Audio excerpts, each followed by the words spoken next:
what we are attuned to, what we're looking at, will determine what we see, which time, which space, which condition, which frame. Now, multiply this by infinity, take it to depths of forever, and you'll still barely have a glimpse of the reality of it. Insane. Right? But that's in a very simplistic form. That's the mechanism.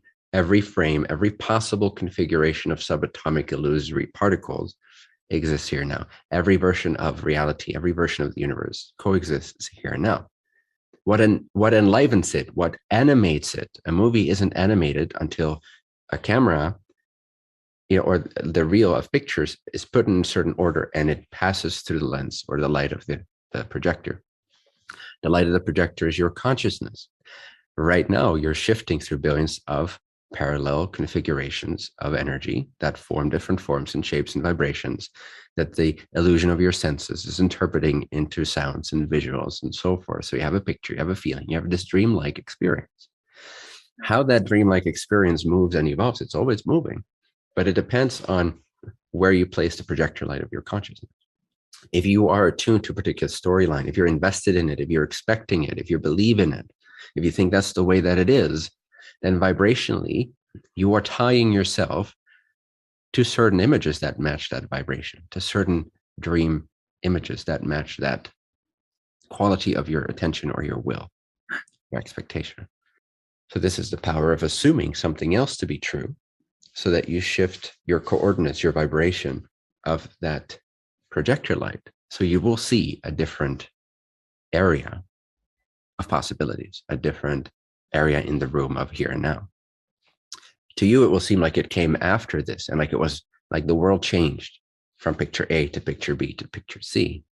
And you can recognize, oh, this is a pretty dramatic shift. When I changed myself, the world seemed to change pretty dramatically. Seems like the world evolved, but really, you just took yourself in typically quite a logical sense. It seems logical to the mind, typically how things unfold. It's like, oh, that's cool, that happened. Yeah.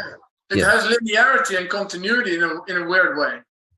Well, that's in a sense designed that way to sustain the illusion. Otherwise, it would lose its functionality.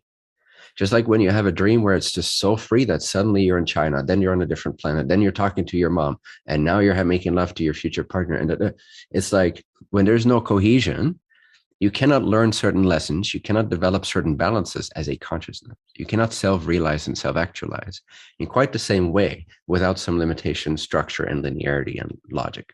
Yeah. So it's not a solid limitation. We can transcend those boundaries. We can create more breathing room. We can dissolve some of the limitations. But we do have to understand that some of those linear interpretations or rules or seeming laws are there for us so we can have a more linear experience reflected to ourselves, which provides our consciousness with very specific lessons and balances and expansions. But essentially, the mechanism is to understand that everything already exists. And then more specifically to your how questions. Visualization is simply a way for you to imagine a different reality when your light is still shining on picture A. You're imagining picture B. You're visualizing picture B. You have an idea of what it could look like, what it could feel like. So you're picturing it, you're feeling it, you're imagining it. If you do that, it's not that you're creating that reality using visualization. Is that you're now feeding the projector light of your consciousness the coordinates, the vibrational coordinates that it needs to be tuned into, the frequency it needs to resonate with, so that then the mechanism of which pictures run through its light can change. So you're not creating the reality you're going to shift into by visualizing it. You're giving yourself the coordinates, you're giving yourself symbols and feelings so that your consciousness can begin to resonate with that frequency, which then will shift you into the reality that already exists, the picture that already rests in that same eternal mansion of the here and now. The Lord's mansion has many rooms. Which room you enter depends on your vibration, your frequency, the coordinates, your state of being, what you assume is true, and so forth. Visualization is simply a tool to give to yourself to kind of overlap your desired picture on top of the picture that you've currently are witnessing, so that you start to shift your vibration instead of just observe what seems to already be here physically. And now because then we're looping our vibration. We stay dialed into the same frequency. We don't change so much. Therefore, our reality doesn't seem to change too much to what we want.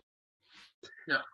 But if we give ourselves a picture, something tangible, now the mind creates sort of a resonating chamber around that symbol, so that that consciousness that we are can begin to assume that state, that feeling of that reality. And that's what will shift us into perceiving that which already exists parallel to our current frame. In the same here and now, there's no space or time in this dimension. Does it?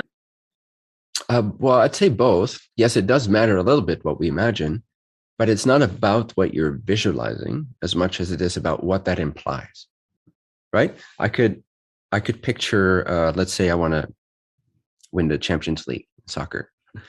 Now I can picture, I don't want that, by the way, but let's say I do really want that. I feel like, okay, that's in my soul's path. That's calling me forth. That's really like, it's what I want to learn. It's what I want to express. It's what I want to engage with. It's what I want to try.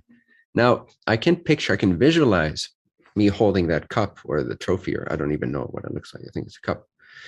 I can picture that. Now it's not about that picture. It's about what me holding that cup implies to me. What it feels like or what it implies? Well, it's very closely connected. What it implies is how I'll feel. But it implies, me holding the cup implies that I won the Champions League or whatever league.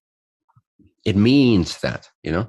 So if I can visualize me holding the cup and what that feels like, I am now shifting my internal coordinates for consciousness to match an entire reality that implies everything that needs to occur for me to get to that point.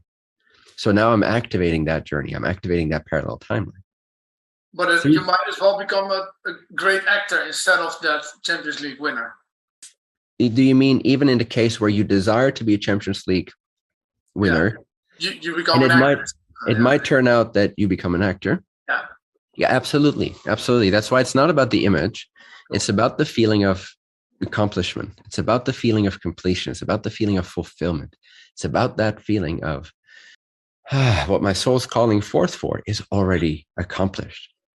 I have it. I am it. That's who I am. Now then, yes, it might throw you for a loop. That's why it's important to not be too insistent upon what you think you want. Yeah. Because you don't know, in most cases, exactly what you want. You just know the symbols that comes closest, that you're translating that feeling of the wish fulfilled. It might be a totally different trajectory. No, sometimes it's exactly the same or almost exactly the same, but often it will kind of detour you into something unexpected. But nevertheless, the end result is what you desire, and it is what is calling you forth. So the symbols, the visualizations, they're just the coordinates that help you tune into them. But it's more about what that implies, what that means must be true, what you assume, and therefore you will feel different. You will feel fulfilled if that imagination comes with a sense of, this is who I am, and this is already accomplished, and this already exists. And now having the conviction and faith that by attuning myself to that vibration, it has to show up. Might be in a slightly different fashion. Might be exactly the same, might be slightly different, might be very different. But I know that what I truly desire will then come forth at an accelerated pace. Nice. And it doesn't